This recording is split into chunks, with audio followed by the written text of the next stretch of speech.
Dream Seed, Chapter 4, The Master Key of Desire. The Master Key of Desire, Principle.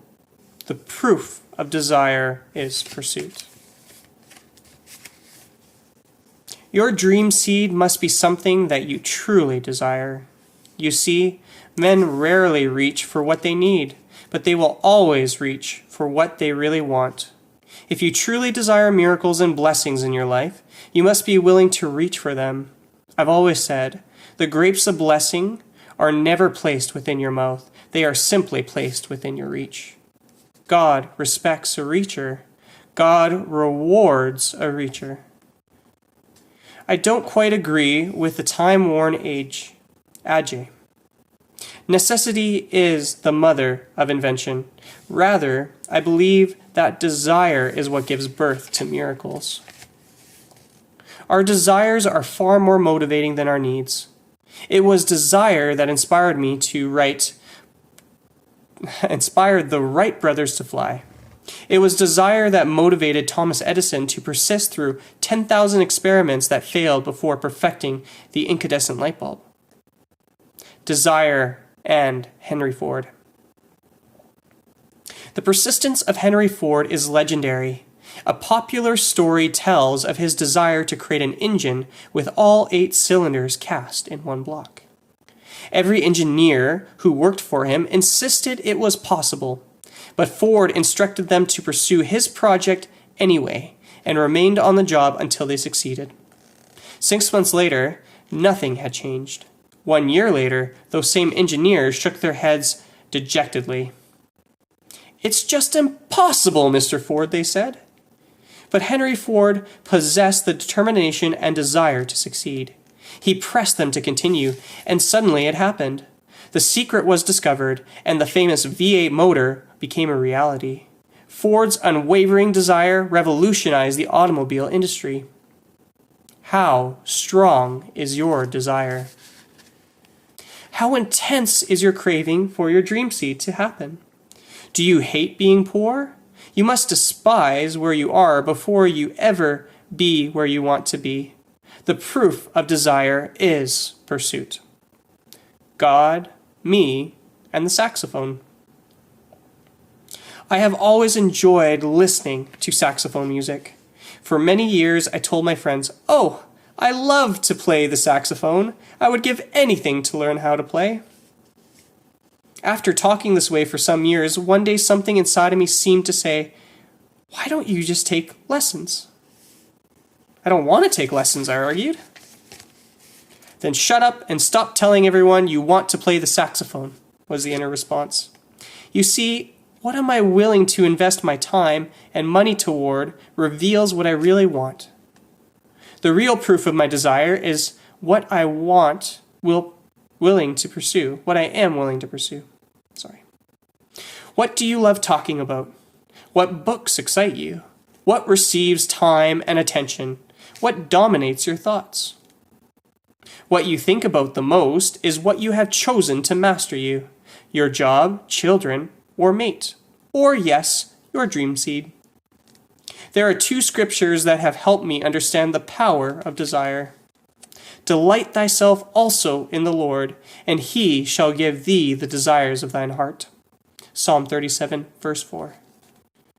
"What things soever ye desire, when ye pray, believe that ye receive them, and ye shall have them." Mark 11, verse 24. You must possess more than a need for your miracle. You must possess true desire, desire enough to reach. My friend and the penny. A funny thing happened to me several years ago with a friend of mine.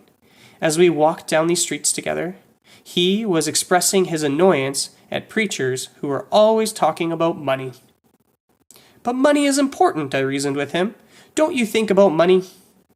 "I never think about money," he retorted. I smiled and thought to myself, he's either a fool or a liar. As we approached a curb, my friend suddenly spied a penny lying on the pavement. Like a deep-sea diver, he dove for the coin. I nearly burst out laughing. I was glad it wasn't a quarter. I might have lost him in the pavement. The point is, We will always reach for what we really desire, whether we admit it or not. Unfortunately, many of us are like my friend. We often dive for the pennies of life instead of reaching for the high-quality principles that God has intended for us to live by. Let the Lord be magnified, which hath pleasure in the prosperity of his servant. Psalm 35:27b. Your desire will always make you go the extra mile. Push a little harder, reach a little higher. Look at this fascinating picture in Mark 5. A certain woman who had been afflicted with an issue of blood for 12 years. She had spent all her money on physicians, and her condition had merely gotten worse. But she carried the seed of desire within her. She wanted to be healed, and she believed that if she could touch the garment of Jesus, she would be made whole. The woman probably was in great pain. Undoubtedly, the thronging crowd made it nearly impossible for her to reach Jesus, but she made it. She touched him. When you want something badly enough, you will somehow find a way to get it. And straightway the fountain of her blood was dried up, and she felt in her body that she was healed of that plague. Mark 5:29. Her need or sickness had to bow to her desire, the miracle of her healing. Her desire became the master of her need and its slave. She forced need to whimper at the feet of desire. Desire won, and healing came. Friend, please believe me today. You can defeat sickness. You can conquer poverty, and it all begins with that intense burning desire within you. How to fuel the fire of your desires. God has planted within you the seeds of desire for good things. You now must concentrate on watering and nurturing the growth of those seeds. God planted the desire for a son deep within Abraham, but Abraham had to use his faith to make it happen. Desires are like people. They are born, they grow, they can die. There are 3 major ways you can feed the desire of your dream. 1. Visualization, sustaining, the mental photograph of what you want to receive from God. In Mark 5, the woman carried a dream seed in her heart and mind of her healing. If I may touch but his clothes, she said, I shall be made whole. She ignored the distraction of the crowd, and she reached for the dream within her and received her miracle. You will never accomplish a great dream without a burning desire for it. You must feed that desire daily. You do this by continually visualizing the rewards and pleasures of its attainment. Yes, visualization will fuel the fires of your desire for your dream seed. Number 2, associations. Wholesome relationships that create a momentum towards your dream seed. It is exceedingly important to have the right kind of friends. Many people have lost motivation for their dream seed because they associate it with faithless and foolish people. He that walketh with wise men shall be wise, but a companion of fools shall be destroyed. Proverbs 13:20.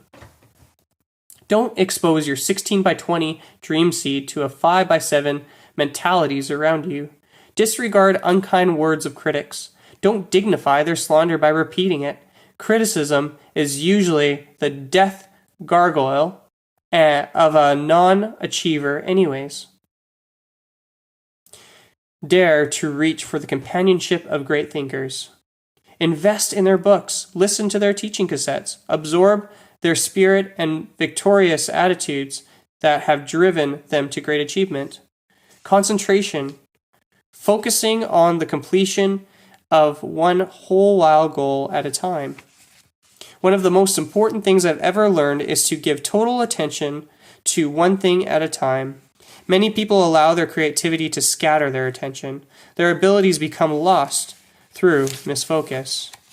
Your creativity is a gift. Don't let it become your enemy. Harness it.